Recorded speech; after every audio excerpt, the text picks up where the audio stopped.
Bonjour à toutes et bonjour à tous, bienvenue dans Photoshop. On va aujourd'hui découvrir l'effet d'ombre portée. On va l'effet de A à Z, tout ce qu'il faut savoir pour créer une ombre portée dans Photoshop. Allez, c'est parti. Alors, pour commencer, où trouve-t-on les effets dans Photoshop?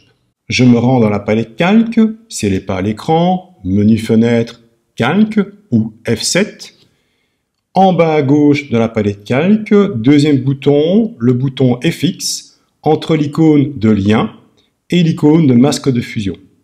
Le bouton FX, c'est le bouton pour ajouter un effet sur un calque. On appelle ça aussi des styles de calque, effet ou style de calque. Je n'ai pas accès pour l'instant au bouton, la raison, je suis pour l'instant sur un arrière-plan. On ne peut pas, par défaut, appliquer un effet à un arrière-plan. Nous verrons en fin de vidéo comment faire pour appliquer un effet sur un arrière-plan. D'un clic, j'active un calque avec un contenu, quel qu'il soit, une photo, un dessin, un motif, un dégradé, un texte.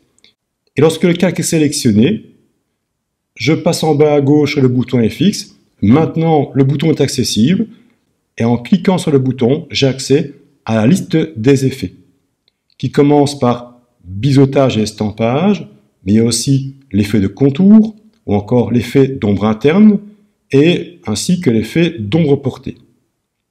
On va ici découvrir pour commencer l'effet d'ombre portée. Donc, d'un clic, j'active un calque avec n'importe quel contenu, je me rends en bas à gauche à la palette calque, deuxième icône, bouton FX, je choisis dans la liste un effet, ici pour l'instant ombre portée, et en cliquant sur son nom, apparaît un panneau. Un panneau que vous allez pouvoir éventuellement déplacer. En cliquant dans la barre de titre style de calque, on peut déplacer où on souhaite le panneau, histoire de voir en temps réel l'ombre se créer derrière votre élément contenu sur le calque. Le panneau ne peut pas être ni agrandi ni réduit, mais on peut uniquement le positionner là où on souhaite. À gauche, il y a une colonne avec les différents effets. On retrouve l'ombre portée, la lueur interne ou encore le contour. Au milieu, on a les options du réglage. À droite, quelques petits boutons et une case aperçue pour voir le résultat dans la fenêtre style de calque. On verra le résultat aussi bien dans la fenêtre que directement sur la photo. Première chose peut-être, avant de jouer avec le curseur d'opacité, mode de fusion, couleur, d'abord je vais augmenter rapidement la taille et la distance, histoire au moins de voir l'ombre apparaître et pouvoir comprendre maintenant les différentes options. Notez qu'en augmentant la distance et la taille, l'ombre apparaît autour ici de la jeune fille. Première chose, je vais modifier la couleur. En cliquant sur le rectangle noir ici à droite, on pourra remplacer la couleur noire par défaut par n'importe quelle autre couleur. Une ombre peut être rouge, verte, bleue, de la couleur de son choix. Pour cela, vous avez au centre de la fenêtre une barre verticale qu'on appelle un spectre de couleurs contenant toutes les couleurs contenues sur une photo. Vous avez de part et d'autre des curseurs, on peut les remonter vers le haut ou vers le bas pour choisir votre couleur. En plaçant mes curseurs sur le rouge, je vais créer une ombre rouge. En plaçant mes curseurs sur le bleu, je vais créer une ombre bleue. Une fois les curseurs positionnés, je passe à gauche et je fais un clic dans le grand carré qu'on appelle le sélecteur de couleurs. Et là, la couleur change. On voit maintenant que d'une ombre noire, je passe à une ombre verte. Je mets les curseurs sur le rouge, orangé, je clique dans l'orange et j'ai maintenant une ombre orangée. Vous avez ici deux petits rectangles avec en dessous l'ancienne couleur de l'ombre et au-dessus la nouvelle couleur de l'ombre. Vous pouvez également entrer le code de couleur en rouge, vert, bleu, ici en bas à droite. Une fois la couleur choisie, il n'y a plus qu'à faire OK. Pour retrouver l'ombre noire, vous cliquez en bas à gauche du sélecteur et on retrouve ainsi le noir original de l'ombre. Je vais ici rester en noir pour l'instant et je valide par OK. Une fois la couleur choisie, vous avez à gauche la case mode de fusion. En cliquant sur la case mode de fusion, vous aurez accès à différents modes de fusion qui ont pour but de mélanger la couleur de l'ombre avec l'arrière-plan, avec l'image de fond. Dans mon cas, je mélange mon ombre noire avec le fond jaune derrière le modèle. Par défaut, le mode de fusion d'origine, c'est le mode produit. Souvent, c'est le meilleur résultat. Vous pouvez maintenant faire un test avec d'autres modes de fusion. Exemple, couleur plus ou par exemple, couleur moins. Et chaque fois, vous aurez un mélange différent entre l'ombre et l'arrière-plan, entre l'ombre et l'image qui est en dessous. Exemple, si je prends ici lumière linéaire, avec une ombre noire et un fond jaune, j'ai plutôt une ombre brunâtre. Si je prends par exemple mélange maximal, je vois ici une ombre plutôt jaune dorée. Si je prends par exemple incrustation, j'ai une ombre jaune très pâle. Tout dépend de la couleur de l'ombre et l'arrière-plan. Donc le mode de fusion, c'est la fusion de votre ombre avec l'arrière-plan. Bien souvent, on reste en mode produit, c'est le mode par défaut. Il donne souvent le meilleur résultat au niveau de la fusion de l'ombre avec l'arrière-plan. En dessous, la case opacité. Vous allez pouvoir rendre votre ombre plus transparente ou plus opaque. Soit en glissant le curseur, soit en passant par la case, en entrant un chiffre dans la case de 0 à 100%, soit en plaçant votre curseur sur le mot opacité, va apparaître une main. En enfonçant le bouton gauche et en glissant la souris vers la gauche, on va diminuer le chiffre de la case opacité. Et en enfonçant le bouton gauche et en glissant la souris vers la droite, on va augmenter le chiffre dans la case opacité. En passant par le curseur, en glissant vers la gauche, on va perdre en opacité. Et en glissant vers la droite, on va gagner en opacité.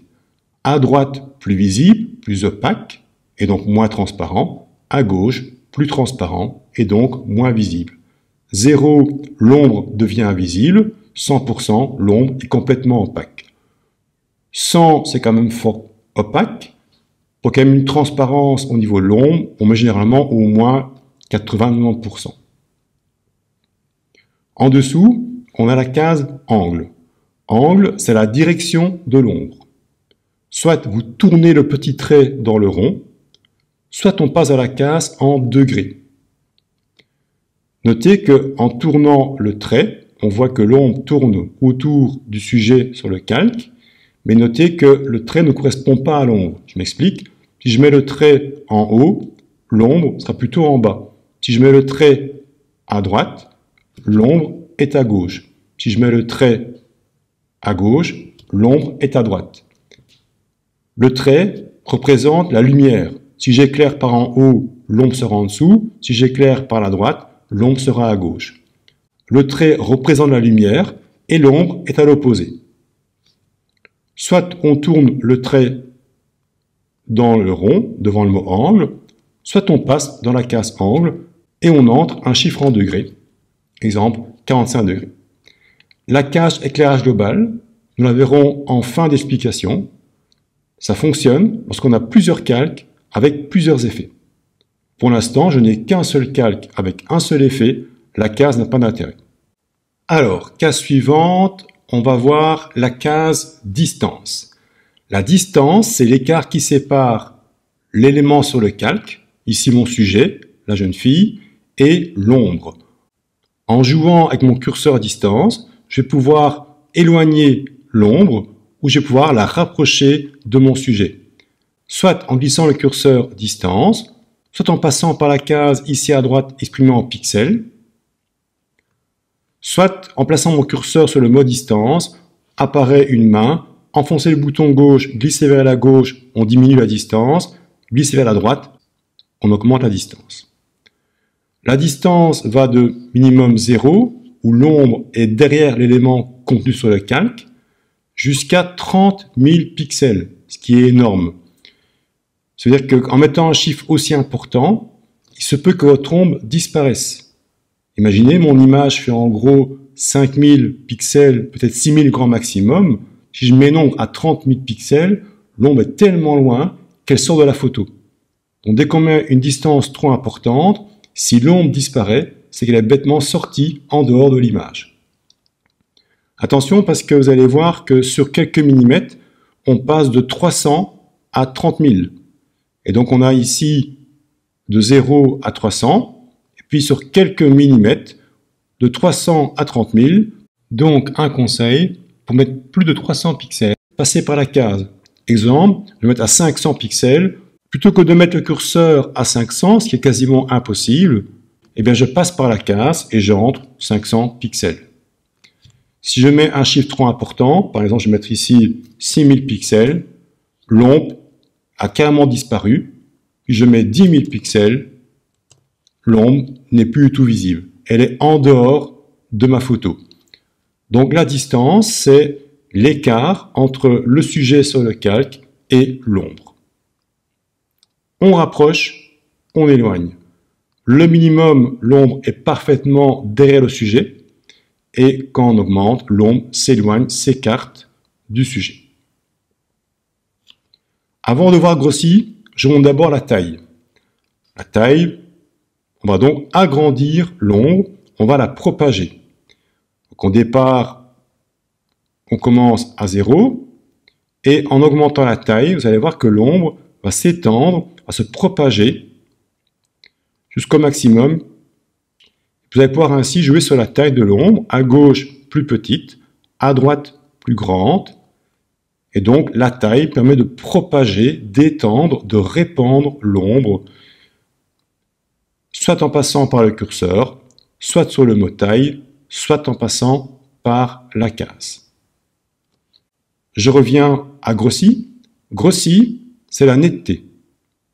Ça permet d'atténuer l'ombre ou la rendre plus nette. En mettant grossi à 0, votre ombre est douce et progressive. Le bord est atténué, il y a une progression. En augmentant grossi, l'ombre se dessine, elle est de plus en plus nette, de plus en plus tranchée, de plus en plus délimitée, et en mettant le maximum, votre ombre sera nette, tranchée, sans aucune douceur, sans aucune progression, sans aucune atténuation. Et donc, pour avoir des ombres nettes, tranchées, vous mettrez 100%. Pour avoir des ombres douces, progressives et atténuées, vous mettrez moins, jusqu'à 0. Plus souvent, on sera plus proche du 0 que du 100%. La distance, on rapproche, on éloigne l'ombre. Grossit la netteté, plus doux ou plus net. Taille, on propage l'ombre ou on la restreint. Avant de voir le restant, si vous sortez de la fenêtre, va apparaître l'outil déplacement. J'enfonce le bouton gauche et je peux déplacer mon ombre. Vous pouvez le faire en venant sur l'ombre, ou même sur votre sujet, ou même sur l'arrière-plan. Ça n'a pas d'importance. On peut ainsi, grâce à ça, déplacer l'ombre manuellement. Notez que quand je bouge mon ombre, deux cases changent dans la fenêtre. Lesquelles?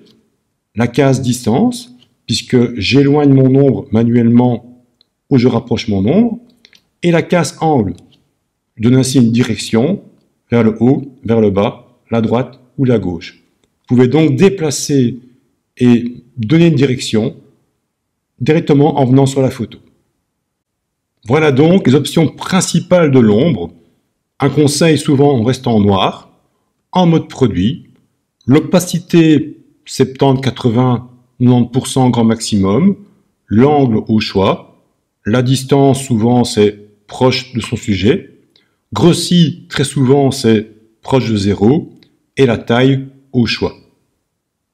En dessous, d'autres options secondaires, on va quand même les voir malgré tout. Vous avez contour. En cliquant sur la petite flèche à droite de ce graphique, vous avez une fenêtre qui apparaît avec d'autres graphiques.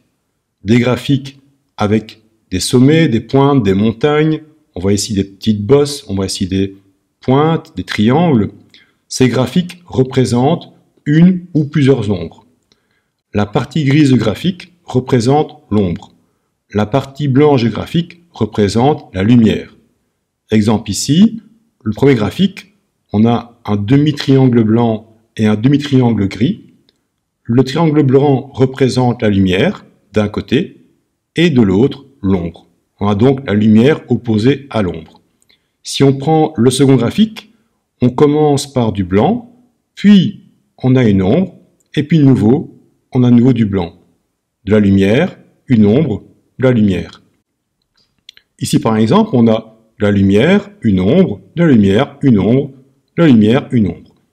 J'irai même plus, pas d'ombre, une ombre, pas d'ombre, une ombre, pas d'ombre et une ombre. Vérifions. Si je prends le graphique le plus simple, avec une seule bosse, une seule montagne, j'ai donc une seule ombre. Et donc, au départ, je n'ai pas d'ombre, puis j'ai une ombre, et puis j'ai plus d'ombre. On voit bien ici, j'ai une ombre, et puis on n'a plus d'ombre. Si je prends par exemple ici le graphique avec deux ombres, on voit bien qu'il y a une première ombre et une deuxième. On voit très bien ici la première, là la deuxième. Si je prends le graphique ici avec deux petites pointes, même chose, on voit également qu'il y a deux ombres, une, deux. Si je prends ce graphique avec des petites bosses, on voit qu'il y a plusieurs ombres qui sont générées. On peut donc dire que ces graphiques représentent une ou plusieurs ombres. Plus il y a des pics, plus il y a des pointes, plus il y a des sommets, plus il y a des ombres. S'il y a par exemple 3 pointes, 3 sommets, 3 montagnes, il y aura 3 ombres.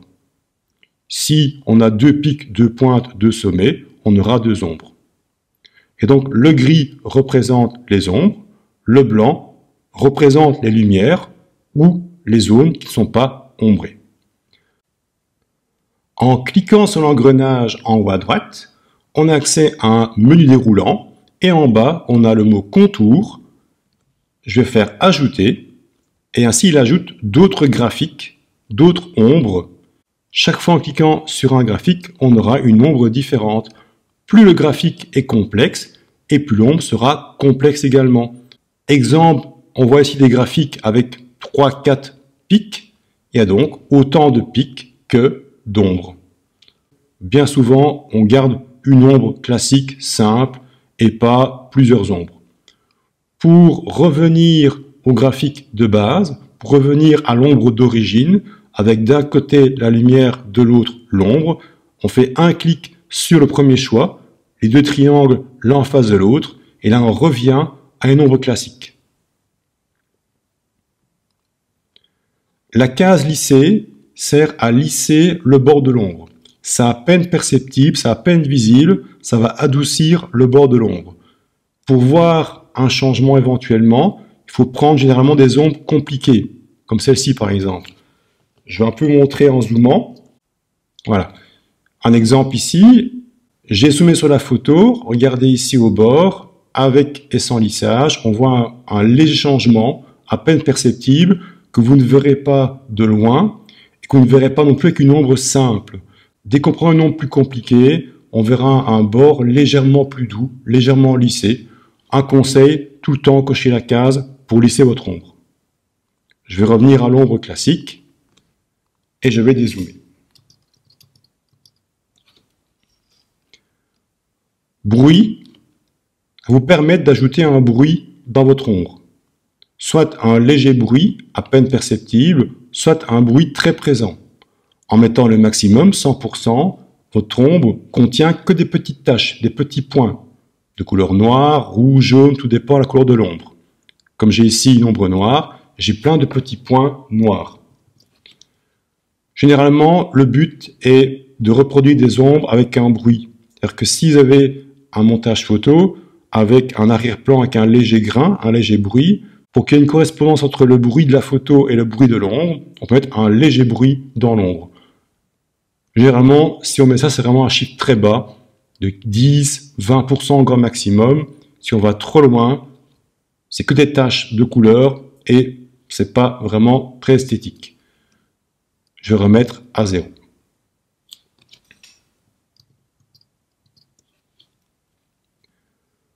Ombre portée masquée par le calque, je vous montre dans quelques instants à quoi ça sert.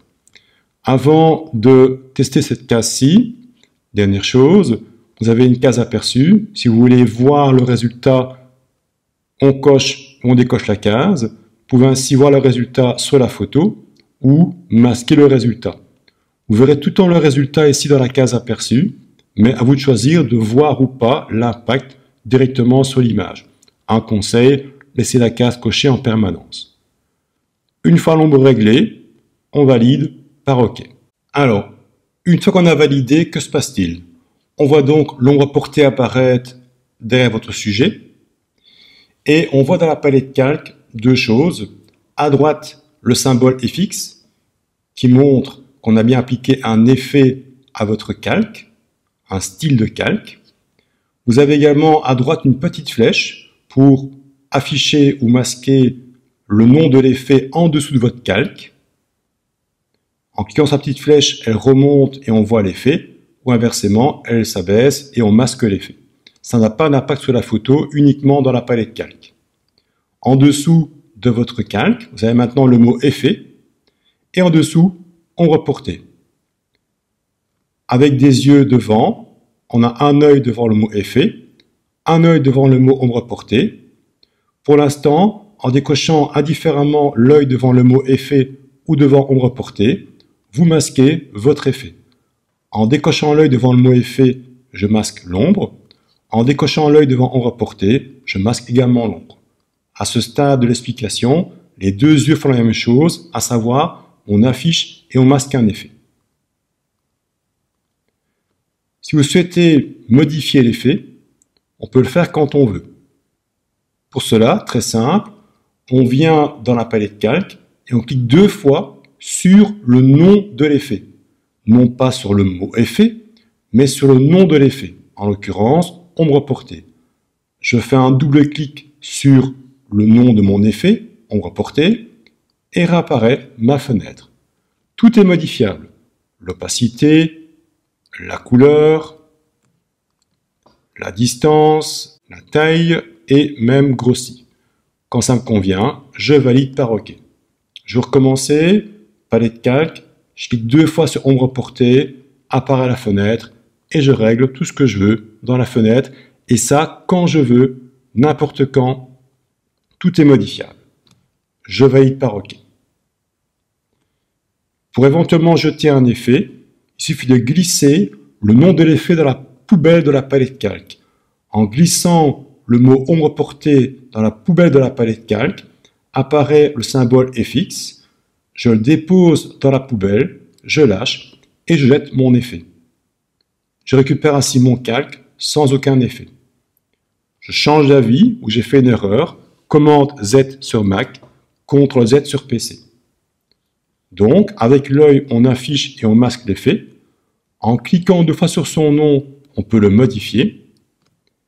Et en glissant la poubelle, on peut le supprimer. Commande Z, sur PC CTRL Z, on annule.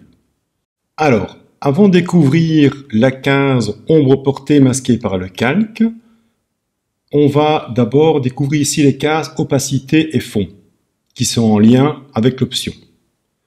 Pour pouvoir bien comprendre, j'ai préparé ici une image arrière-plan pour bien comprendre ce qui se passe. J'ai donc au-dessus mon calque avec mon effet d'ombre portée et en dessous un arrière-plan différent, c'est pas très important. Je vais peut-être ici rendre mon ombre peut-être plus visible pour qu'on voit bien l'ombre. Voilà. Et je valide par OK. Si je me rends dans la case en haut à droite de la palette calque, la case opacité, je vais pouvoir rendre transparent.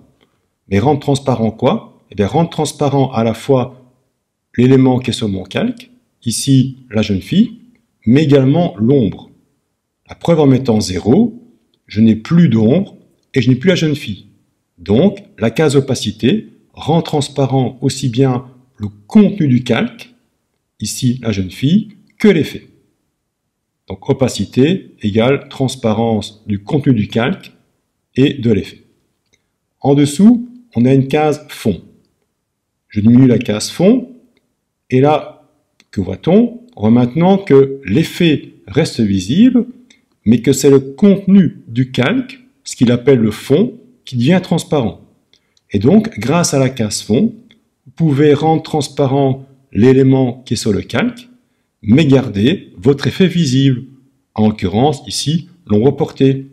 La preuve, si je mets 0 dans la case fond, je fais disparaître la jeune fille, mais je conserve son ombre. Et donc, c'est deux cases bien différentes. La case opacité rend transparent l'élément qui est sur le calque, plus l'effet, et la case fond va uniquement rendre transparent l'élément sur le calque et pas l'effet. Donc c'est bien différent. Je remonte, 0 en opacité, je ne vois plus rien. je mets 0 en fond et je ne vois plus que l'ombre. Maintenant qu'on a vu ça, notez que l'ombre n'apparaît que sur le contour, en dehors de mon sujet. L'ombre n'est pas derrière. L'ombre n'est visible qu'à l'extérieur. Elle n'est pas visible à l'intérieur. Je vais maintenant cliquer 2 fois sur ombre portée et on va tester la case ombre portée masquée par le calque. Par défaut, la case est cochée. Donc, l'ombre portée est cachée par le calque. Donc, on peut dire dans ce cas-ci que mon ombre est cachée par la jeune fille. Ce qui fait que je vois l'ombre uniquement à l'extérieur et pas à l'intérieur de la jeune fille. Si maintenant je décoche la case, l'ombre apparaît à l'intérieur. Cette fois-ci, l'ombre portée n'est plus cachée par le calque. L'ombre portée n'est plus cachée par la jeune fille. Vous pouvez donc comme ça garder l'ombre visible en dessous de votre sujet en décochant la case, ou rendre l'ombre invisible en cochant la case. Par défaut, l'ombre est cochée. Donc par défaut, l'ombre est invisible. Cette case n'a aucun intérêt si on ne passe pas par la case fond. Comme par défaut, le fond est opaque, on voit quand même pas l'ombre qui est en dessous. Et donc, un conseil, laissez la case cochée par défaut, ombre portée masquée par le calque. L'intérêt de ça, je vous montre, c'est que si je décoche la case et que je fais OK, en modifiant la case fond, il y a un mélange entre l'ombre noire et le sujet. Si je coche la case, cette fois-ci, il n'y a plus de mélange entre l'ombre noire et mon sujet. Je vous montre maintenant. Je décoche, l'ombre se mélange avec le sujet de mon calque. Je recoche et l'ombre disparaît. Par défaut, la case est cochée. Je valide par OK. On va maintenant découvrir une autre case que j'ai mis de côté au début de l'explication, qui est la case « Utiliser l'éclairage global ». Là, je vais donc la cocher pour l'instant. Je donne un angle à mon ombre et je fais OK. Cette case n'a un intérêt que si on applique une ombre portée à plusieurs autres calques. Je vais donc ici appliquer l'ombre portée à un deuxième calque. Je viens de préparer rapidement un nouveau calque. Je le sélectionne. Bouton FX. Tout en bas, ombre portée. Je règle mon ombre au niveau mode, couleur, produit. Et je vais tester cette fois-ci en cochant ou en décochant la case « Utiliser l'éclairage global ». D'abord, je teste avec la case cochée. Par défaut, la case est cochée. Je tourne le trait dans le rond angle, où je passe dans la case en degrés, et on constate que les deux ombres tournent en même temps. Pourquoi? Parce que j'ai coché la case « Utiliser l'éclairage global ». Le fait de cocher la case, c'est comme si on éclairait les deux calques avec le même éclairage et la même direction. Je m'explique. Si je mets le trait au-dessus, j'éclaire par au-dessus mes deux calques. Si je mets le trait à droite, j'éclaire par la droite mes deux calques.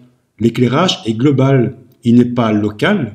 Je ne cible pas un calque unique, mais je cible tous les calques.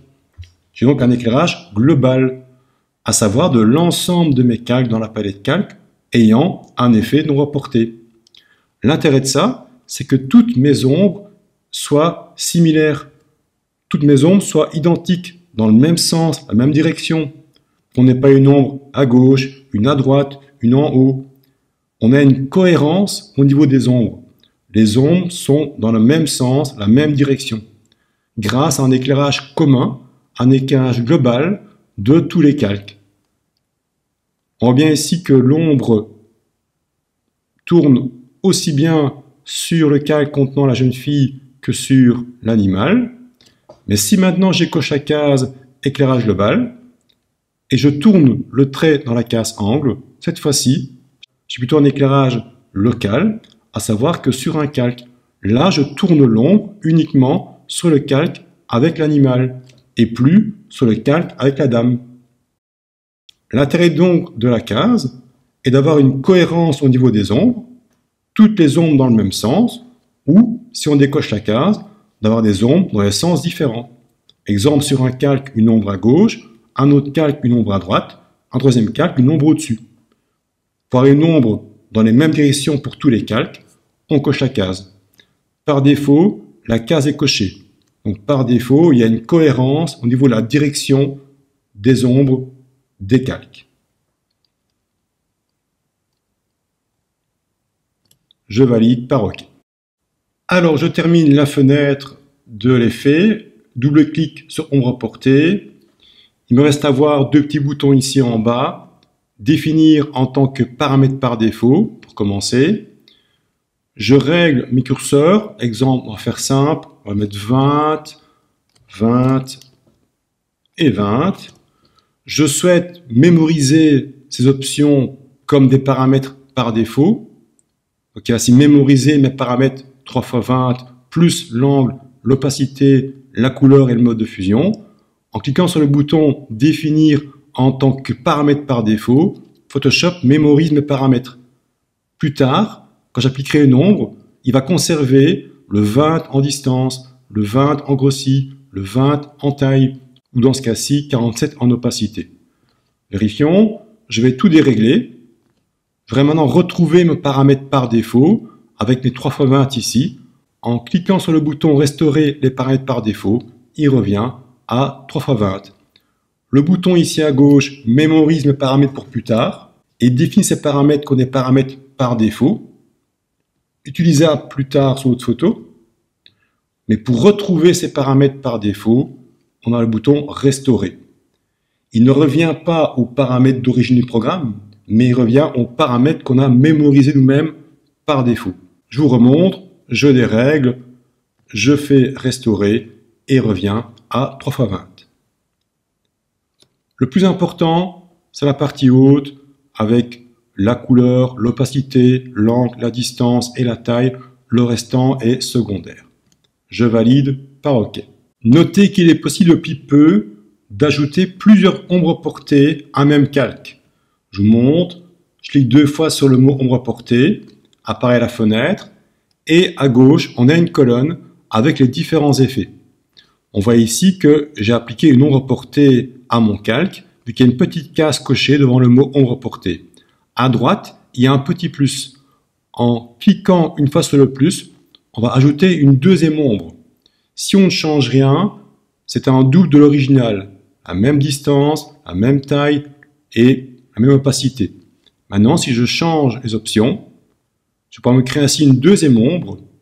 On voit ici qu'il y a un mélange de la première et de la deuxième ombre. Vous pouvez ainsi ajouter plusieurs ombres en cliquant sur le petit plus ici à droite et chaque fois modifier les paramètres de cette ombre. Pour l'enlever, ou bien vous décochez le petit V, l'ombre reste là mais elle n'est pas supprimée. En cochant le petit V, l'ombre réapparaît. Pour réellement la supprimer, cliquez sur l'ombre et puis sur la corbeille. Cliquez sur l'ombre et puis sur la corbeille. Le plus, on ajoute, on règle. On clique sur l'ombre, la corbeille, on supprime. Je fais OK pour valider mon effet. Là, pour l'instant, on vient de tester l'effet non reporté sur un calque avec un contenu. Je vais ici tester sur un calque vide. Je vais me créer un nouveau calque, palette de calque, en bas à droite, l'icône de création de calque. Pour l'instant, ce calque est vide. Je lui applique non reporté. Je règle. Je vais mettre maximum, je vais mettre 100% en opacité. Et je ne vois strictement rien au niveau non reporté. Normal, vu que mon calque ne contient rien. Le calque est vide. Mais si maintenant, je prends par exemple le pinceau avec une couleur et une taille, et que je fais par exemple un trait, automatiquement, on voit que l'ombre apparaît derrière le trait. Donc vous ne verrez votre effet que s'il y a un contenu sur le calque. Si le calque est vide, on ne voit pas l'effet. Mais si on remplit le calque de pixels, comme ici avec mon coup de pinceau, je vois l'ombre apparaître directement. Je clique 2 fois sur ombre portée et je peux tout modifier au niveau de l'ombre. Si maintenant je tape un texte, outil texte, je vais un peu l'agrandir. On va faire très grand. Voilà. je valide. Palette calque, en bas à gauche, bouton FX, ombre portée. Et ça fonctionne. Vous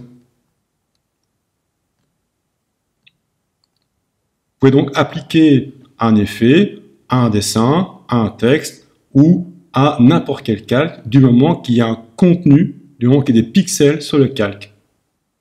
On va maintenant voir pourquoi on ne peut pas appliquer un effet directement à un arrière-plan. Vérifions, dans la palette calque, l'arrière-plan est bien sélectionné et je n'ai pas accès au bouton FX. La raison à ça, on ne peut pas appliquer un effet à un arrière-plan, l'arrière-plan n'étant pas un calque, et l'effet ne s'appliquant qu'à des calques, on n'accède donc pas au bouton FX. On va donc convertir l'arrière-plan en un calque. Pour cela, en cliquant sur le cadenas à droite de l'arrière-plan, il va disparaître et le mot arrière-plan va être remplacé par le mot calque 0. Dès que l'arrière-plan est converti en un calque 0, on a maintenant accès au bouton FX en bas à gauche de la palette calque. On peut donc maintenant appliquer n'importe quel effet à une photo d'arrière-plan, pour autant qu'au préalable, on les convertit en un calque, le calque 0, en cliquant donc sur le cadenas à droite de l'arrière-plan. Testons l'ombre portée. Je règle et je ne vois aucun changement. La raison à ça, ça a bien fonctionné, mais le problème c'est que l'ombre s'applique à l'ensemble de l'image. Et donc l'ombre, elle est en dehors de la photo. La preuve, si je prends anti-déplacement, palette d'outils en haut à gauche, et que je déplace ma photo, l'ombre apparaît. L'ombre est bien présente, mais elle est en dehors de l'image. Si maintenant je change les options de l'ombre portée, on voit bien que ça fonctionne. Et donc attention, mettre une ombre portée à une photo, c'est pas vraiment intéressant dans le sens où vous ne verrez pas l'ombre. Sauf si, je viens de le faire, vous déplacez la photo et là l'ombre sera visible. Ou bien, autre solution, vous modifiez la taille de votre calque, commande T sur Mac, CTRL T sur PC, on réduit la photo et dans ce cas-là, on voit l'ombre apparaître. Vu que mon image est plus petite que le document, à ce moment-là, l'ombre est visible. Autre possibilité, ce serait d'agrandir la fenêtre, d'agrandir le document et pas la photo. Et pour cela, je peux faire menu Images, taille de la zone de travail. Je vais ici entrer une taille plus grande que mon document. Je vais mettre ici 8000 pixels et là je vais mettre 6000. Je valide par OK. Et là maintenant, l'ombre est visible. Vérifions. Double-clic sur l'effet. Je change les paramètres. Ça fonctionne. Et donc, pour pouvoir appliquer un effet en arrière-plan, il faut convertir l'arrière-plan en un calque, le calque 0, en cliquant sur les cadenas. Si vous voulez voir l'ombre portée, soit outil déplacement et on déplace l'ombre, soit commande T ou CTRL T, on réduit la taille de la photo, soit on agrandit la zone de travail, la fenêtre, pour faire apparaître l'ombre autour de la photo. Comment faire pour appliquer une ombre portée d'un calque à un autre? Pour cela, on va copier-coller l'effet d'ombre portée d'un calque sur un autre calque. Pour cela, deux possibilités. Je viens dans la palette calque. Il faut au moins avoir minimum 2 calques ou plus et au moins avoir sur un des calques un effet d'ombre portée. Je viens sur le calque avec mon effet. Je fais clic droit sur ce calque et je vais choisir dans le menu qui apparaît, copier le style de calque. Rien ne se passe. Je viens sur un autre calque, je clique dessus pour le sélectionner, je recommence, clic droit et je vais maintenant coller le style de calque. J'ai ainsi copié-collé d'un calque à un autre, de mon calque 1 vers mon calque 2 et j'ai maintenant la même ombre sur mes deux calques, la même ombre autour de la jeune fille que l'ombre ici autour de l'animal. Si je recommence, j'active le trait rouge, clic droit, je fais coller le site de calque, et j'ai maintenant la même ombre pour la jeune fille, l'animal et le trait rouge. Il est aussi possible de copier-coller d'un calque vers plusieurs autres calques. Exemple, j'ai ici donc mon calque avec la jeune fille et mon ombre portée, et là je n'ai pas d'ombre pour l'animal et le trait rouge. Je viens sur mon calque contenant l'effet, clic droit, je fais donc ici copier le style de calque, j'active donc ici un autre calque, et un deuxième, avec la touche commande sur Mac ou contrôle sur PC. Une fois mes deux calques sélectionnés, deux ou plus, je fais clic droit sur un de ces calques et je fais coller le style de calque. Je colle ainsi mon effet d'un calque vers ici deux calques ou plus. J'ai donc maintenant trois ombres identiques sur mes trois calques. Une autre possibilité consiste à glisser l'effet d'un calque sur une autre. Je vous montre, j'ai ici l'effet appliqué à la jeune fille, je viens sur le mot ombre portée, je vais enfoncer sur le clavier la touche Option sur Mac et Alt sur PC, et je vais glisser le mot ombre portée vers un autre calque, ici le trait rouge, je lâche le bouton gauche et après la touche Option ou Alt sur PC, et j'ai ainsi dupliqué mon effet d'un calque à un autre. Je recommence, je viens sur le nom de mon effet, j'enfonce la touche Option sur Mac, Alt sur PC, et je glisse mon effet vers un autre calque, je lâche le bouton gauche et après la touche Option ou Alt, et j'ai fait un double de mon effet. Notez que si vous glissez votre effet sans la touche Alt sur PC et la touche Option sur Mac, je vous montre, à ce moment-là, l'effet quitte le calque de départ et se dépose sur le calque d'arrivée. Là, l'ombre n'est plus sur mon calque 1, l'ombre maintenant est sur mon calque 2. Je fais l'inverse, je remonte sur mon calque 1, l'ombre quitte le calque 2 avec l'animal, et maintenant l'ombre est sur mon calque 1 avec la jeune fille. Donc sans la touche Option sur Mac et Alt sur PC, on glisse un effet d'un calque à un autre. Et grâce à la touche Option et Alt sur PC, on fait un double de l'effet. On a ainsi un calque avec l'ombre originale et un calque avec un double de l'ombre. Si vous souhaitez séparer l'ombre de l'élément contenu sur le calque, séparer l'ombre ici du sujet, j'active mon calque contenant mon ombre portée, je me rends dans le menu Calque, Style de calque, et je choisis dans les options, ici en bas, Créer un calque. Il se peut qu'apparaisse une fenêtre vous demandant est-ce que vous voulez bien séparer l'effet de votre calque. Vous faites OK, la tête se referme et voilà le résultat. On voit donc un calque avec au-dessus votre sujet, ici ma jeune fille. En dessous, il n'y a plus le mot effet. Et en dessous, il m'a généré un calque contenant mon ombre. Le calque s'appelle ici ombre portée de calque 1.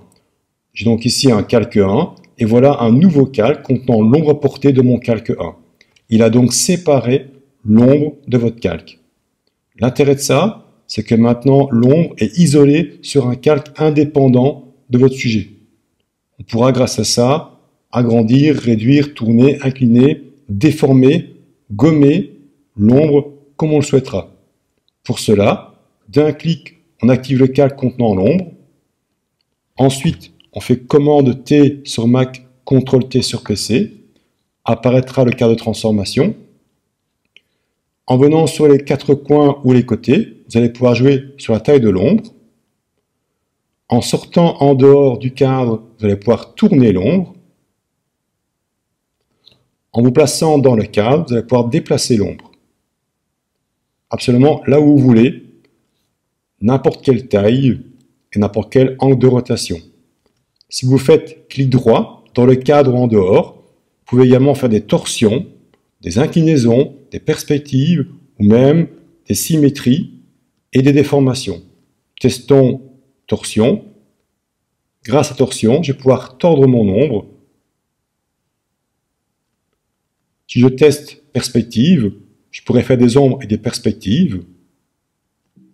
Si je teste déformation, l'ombre est complètement modifiable à l'aide des poignées qui entourent le cadre. Quand ça me convient, je valide par Enter et le cadre disparaît.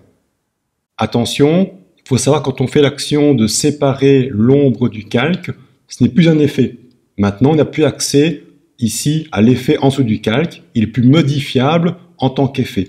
En gros, lorsqu'on fait menu calque, style de calque et créer un calque, on va dire qu'il pixelise votre effet, l'isole sur un calque, et une fois sur un calque, l'ombre est complètement modifiable en taille, en rotation, en position, en inclinaison, et ainsi de suite. L'intérêt, c'est de pouvoir modifier l'ombre comme on le souhaite, mais l'inconvénient, ce n'est plus un effet. On peut dire que maintenant, c'est un calque avec une tache de couleur ayant la forme de votre sujet. On pourrait même gommer l'ombre. Pour cela, palette calque en bas, troisième icône, l'icône pour ajouter un masque de fusion. Je vais prendre par exemple mon pinceau, palette d'outils à gauche. Je vais prendre un gros point rond avec un bord doux. Peut-être mettre 50% en opacité et du noir. Je vais prendre un point encore plus gros. Je vais mettre 1000 pixels. Avec mon point de 1000 pixels du noir et à 50 d'opacité, si je viens par exemple sur le bord de l'ombre, je peux ainsi, par endroits, l'atténuer, la faire disparaître partiellement ou même complètement. Plus j'insiste et plus j'efface et plus l'ombre disparaît.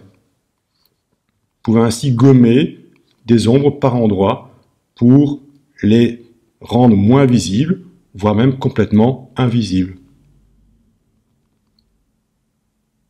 Vous pouvez donc ainsi gommer pour faire disparaître des ombres partiellement ou complètement.